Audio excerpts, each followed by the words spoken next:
వ్యవసాయ బాయికి కరెంటు కోసమని బ్యాంకులో నా మొగుడు అప్పు తెచ్చినాడు. అప్పు తెచ్చిన మాట నిజమే, అది వడ్డీకి తెచ్చింది నిజమే. అప్పు తెచ్చిన మాట నిజమే, అది వడ్డీకి తెచ్చింది నిజమే. ఆరుగాలం చేసి పంట పండించిన అంగట్లో రైతుకు గిట్టుబాటు రాక అప్పు కొంత గట్టి గడువునే కోరితి గవర్నమెంట్ ఆర్డర్ అని ఇల్లు జప్తు చేసే.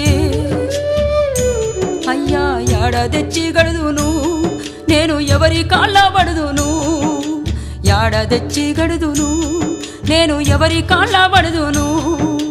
అసలేటి వానల్లో ముసలెట్ల కట్టుకొని మోకాటి బురదలో మడికట్టు దున్నితే